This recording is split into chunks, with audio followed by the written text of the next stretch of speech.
His office, Samson Gill, to present to you the findings from our officer-involved critical incident that happened on April 10th of 2021 this year. It involves Deputy Joshua Burke, use of deadly force, who is the Sheriff's Public Safety Officer. It happened on 3365 South, 900 West in Salt Lake County. Where the Sheriff's Public Safety Building is. The use of force by Deputy Burke led to the death of Mr. Johnson, Joshua Michael Johnson, who died from his injuries sustained as a result of that force. I also want to just sort of set the context by saying that we do not have any body-worn footage, but we do have video from a stationary coroner. And during this incident, there were the officer, Deputy Burke, was also injured with an injury to his face, as well as Leland Grossett, Deputy Grossett, who was also with Deputy Burke at the time, and he was also injured. As a part of our review, we not only looked at the protocol investigation, but also multiple witnesses who were at a golf course there north of the location. This was, the protocol was instituted, it was investigated by the West Jordan City Police Department as consistent as an outside agency. So at this time, let me share with you the following facts that we learned from this incident.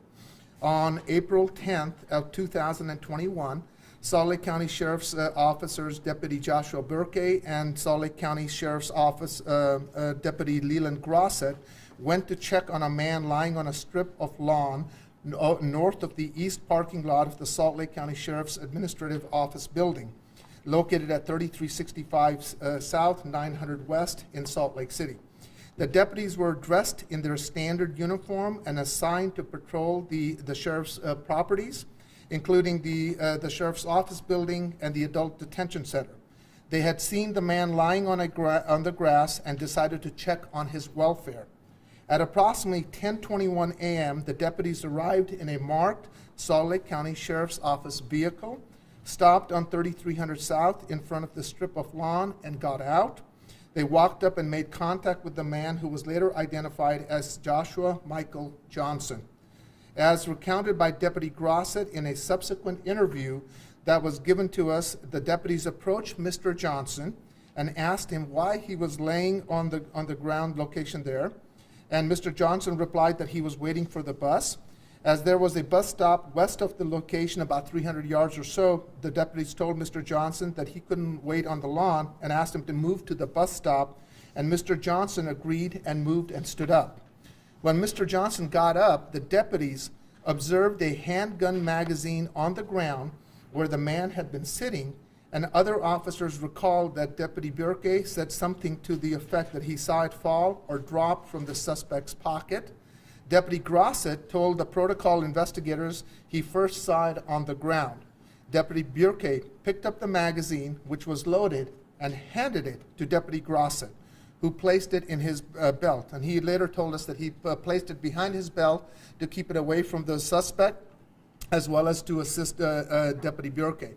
Deputy Burke then asked Mr. Johnson to put his hands behind his back so he could place handcuffs on him and make sure that everything was safe. Mr. Johnson refused and started reaching for his waistband. When the man reached down, the deputies latched onto the opposite sides of him and took him to the ground. The deputies struggled with Mr. Johnson, who was putting up a fight, as the deputies were trying to pull his hands out from under him so they could handcuff him. After struggling with him for approximately 15 to 20 seconds, Mr. Johnson produced a handgun and shot it, hitting Deputy Burke in the left side of his face and Deputy Grossett in the left of his eye, in his left eye. Deputy Burke continued to struggle with the man as he continued to hold the officer, continued to hold on to the handgun he'd fired. Deputy Burke appeared to kneel up, and he fired multiple rounds at the man with his own handgun, which were subsequently fatal. As Deputy Grossett explained in a subsequent interview, quote, "I saw the gun, I turned my head to say gun, and then everything went black.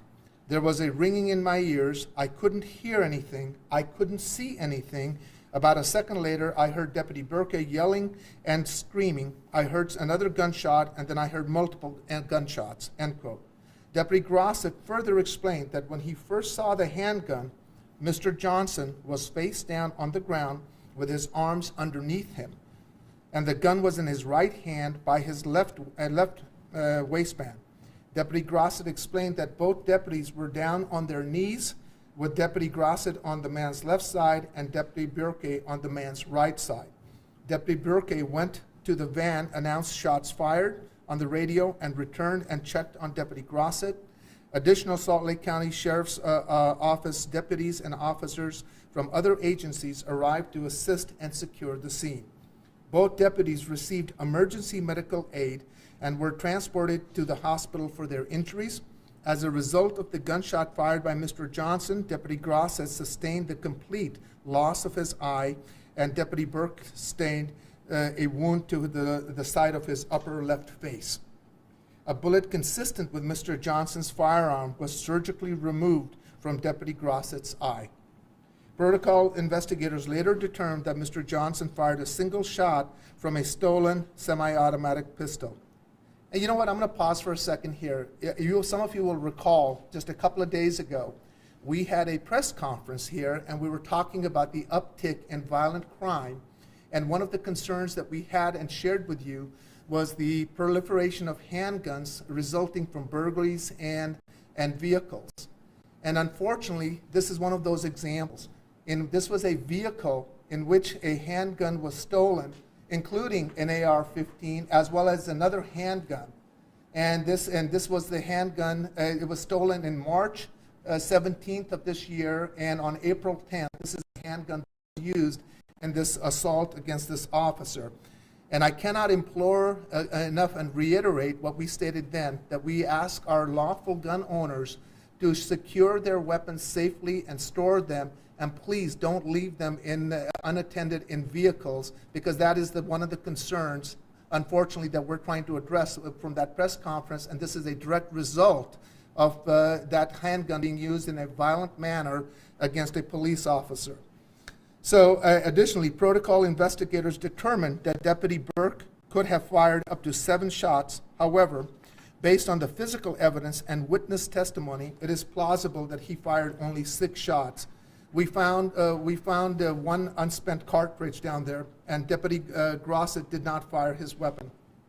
When Mr. Johnson stood up approximately 40 seconds after the deputies got out of their patrol van, and less than a minute passed between when he stood up and when Deputy Burke stood up and after shots were fired. Deputy Burke did not provide us with a statement, as is his constitutional right, and his silence is presumed to be innocent of any wrongdoing.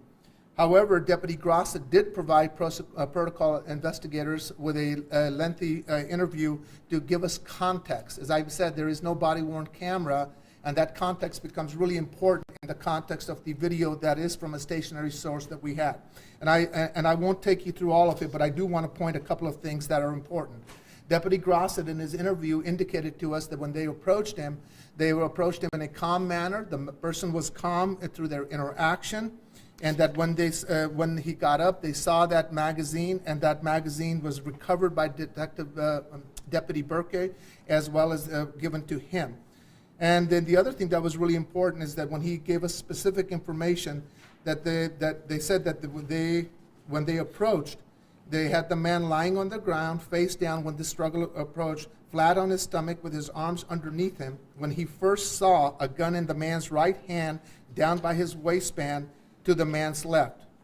Deputy Grosset said that he was on the man's left side and Deputy Burke on the man's right side, trying to get the man's right hand out. And Deputy Grosset said that he and Deputy Burke were in the same position, down on their knees, fighting with the man's arms to get his hands out, and that their heads were pretty close to each other, no more than a foot away. And that's when the gunshot was fired. The other thing I just want to point out as well, that this happened on the north part of the public safety building, the Sheriff's Administrative Building, and there is a golf course to the north of that. And we had multiple witnesses who were on the second tee when the incident happened. They heard the noise, and they stopped, and they're all 4 individuals on a foursome. Their attention was turned, and they are consistent in the interviews that we had with them. Most importantly, what we heard from those witnesses were that they saw the struggle occur, that they saw they heard a shot, and several of the witnesses said that as the shot happened, they saw one officer go down, and the struggle continued, and the multiple shots that were fired. Now, at this point, I'm going to stop, and I will share with you what we have within the context of what our investigation shows, so then you can see from the video that we do have. So this is from first of all, before we go, this is a still shot of the area where this happened on 3300 South. That is the parking lot to the Sheriff's Administrative Building. That is the grassy area, and that's where that square is where the contact occurs. And you will notice a van that will come on 3300 South and basically stop in the roadway there as they approach the suspect. The other civilian witnesses that we talk about were on the golf course, which is onto the north. And as the incident happened, they moved towards the fence line to get a better look at what was happening, which they were witnessing. So this is the stationary camera. You see the van that is pulling up right there. And you will see these 2 figures that will move up. And I will draw your attention, which is kind of faint, but it was important to draw that contrast. You can see the officers approaching. The suspect is laying on the grass by that tree. And at that point, there is contact, and that white speck is the shirt of the person who was the suspect subsequently. And as you'll see,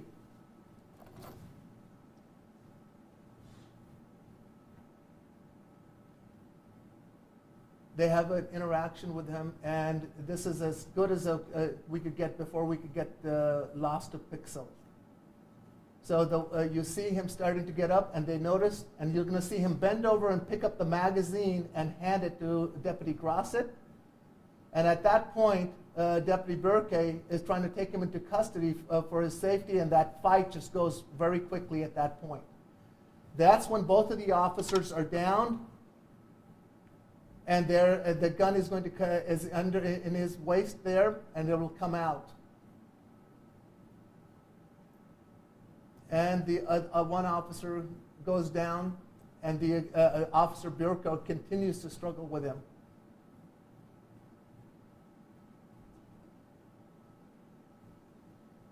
And at this point, the shooting is over. He runs down to call, shots fired, and then you will see Deputy Burke run back to assist Deputy Grosset. This was a civilian who had come down there. I don't think we ever, he was there for a bit, and then I think he took off. We had other civilians who were around who drove by, but we were never able to, I believe, locate that specific individual who you see standing over there, and then he moves away. There was another deputy who was on the side who gave us a statement, who had heard, and you see him moving towards that. But this all happens after the incident has already transpired. Okay. And I will pause at that time. Ben, thank you. So this is a shot of the magazine that was recovered that fell. And I think it's important to note there was only one shot that was fired by the suspect, which both the single shot that grazed Deputy Burke and then lodged in the left eye of Deputy Grosset. And this was the bullets that were found in that. And I cannot underscore enough, my takeaway from when we went through this was, but for the fact that that magazine fell out, if that magazine had remained there, there was only one shot that was left for him to fire, which he did, that we would have seen multiple shootings from that gun and those officers. It was just by happenstance that that magazine fell out. There was not another magazine in the gun, and the one bullet that was chambered in the gun is the one that the suspect was able to fire off. This is the handgun. It's a French-made handgun, which is consistent with from the report that we got from that was stolen out of that vehicle that I mentioned to you, along with the AR-15, as well as another handgun that was stolen from that unlocked vehicle, and multiple rounds of ammunition that were also stolen from that vehicle as well. And again, I'm sorry, I'm going to keep repeating this. We have seen an uptick in crime. This is why we had that press conference a couple of days ago. I am imploring to our lawful gun owners out there, please secure your weapons and safely store them in your homes, and please do not leave them in your vehicles. Okay, and that brings, so based on the evidence that we looked at and the interviews that we did with multiple witnesses, including the testimony from Deputy Grosset, it is our conclusion that this was a lawful use of lethal force, that Deputy Burek was justified in the use of that lethal force because he had a reasonable, articulable suspicion for his safety and the safety of the fellow deputy there. And based on that, we declined to take any further action. And at this time, we'd be happy to answer any questions. And I also I want to acknowledge Sheriff Rosie Rivera, who's here also to help you answer any question. And Sheriff, if you want to make any comments, you're welcome to do so, please. Sure, just a couple of comments. First of all, I want to thank the protocol team. I know these type of investigations are very difficult to investigate, and they take a lot of time. And our protocol teams are very professional and experienced. And I also want to give condolences to the Johnson family. I'm sorry for your loss. I would like to express how these type of incidents impact an entire organization. Our two deputies have been impacted for the rest of their lives, but also the whole sheriff's office.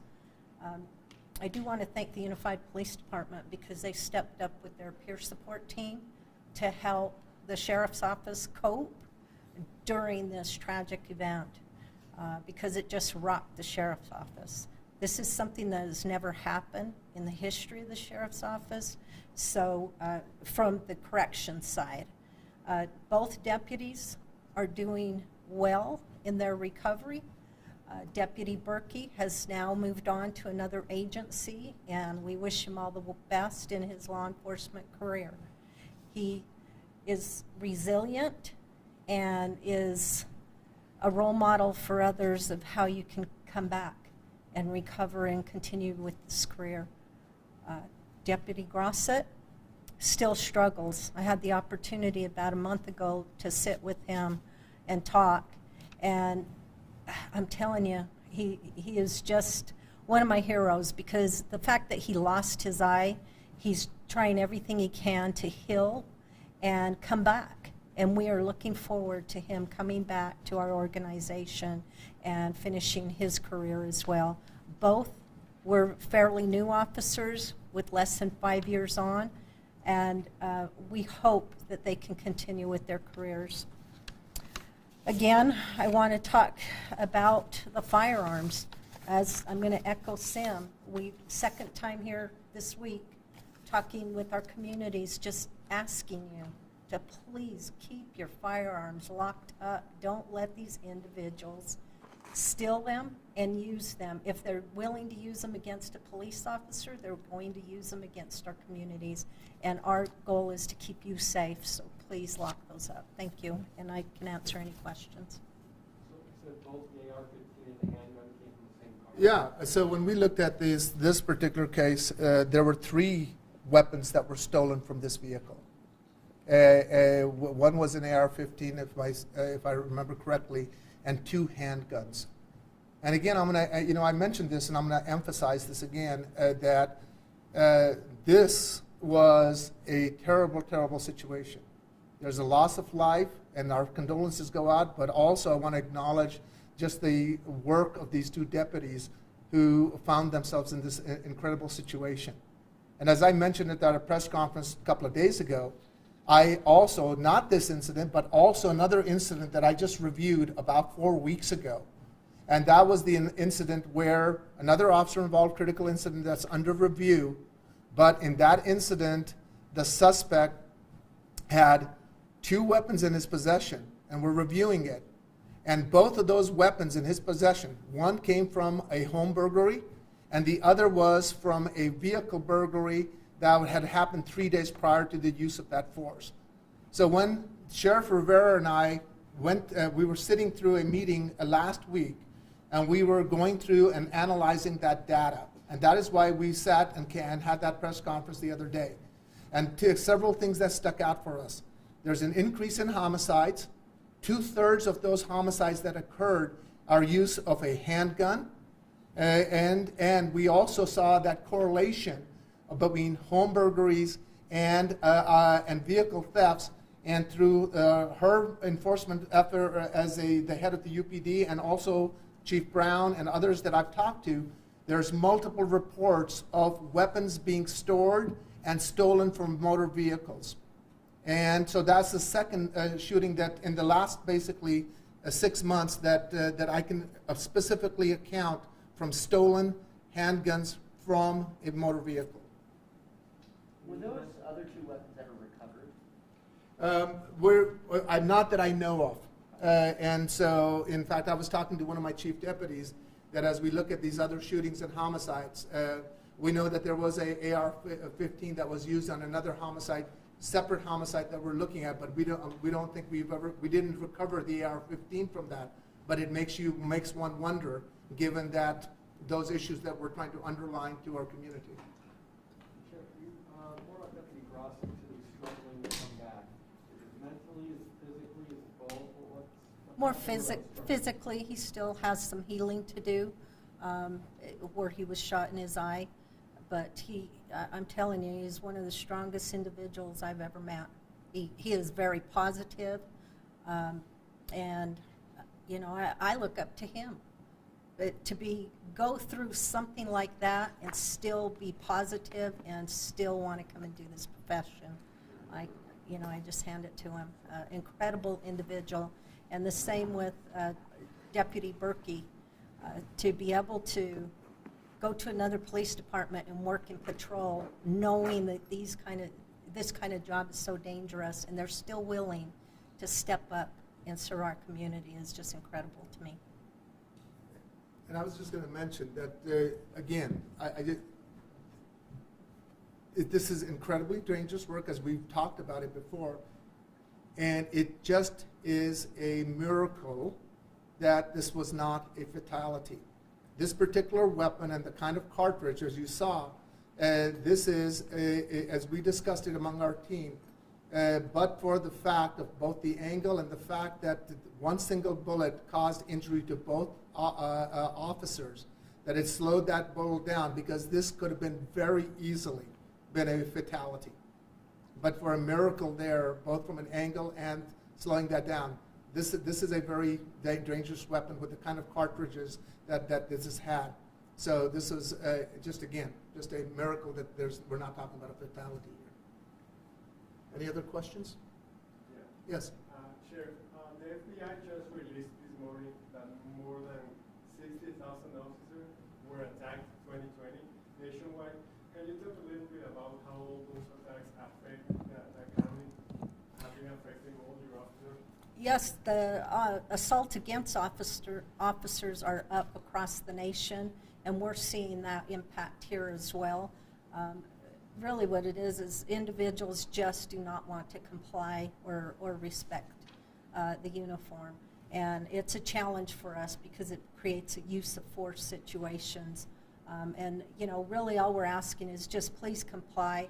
Things go a lot easier if they comply, but we have seen across the nation officers being ambushed, officers being assaulted, critically injured, and we just have to take some kind of action to try to prevent more of this. Even in our corrections facilities, we're housing more violent offenders So it becomes more of a dangerous situation in our detention centers as well.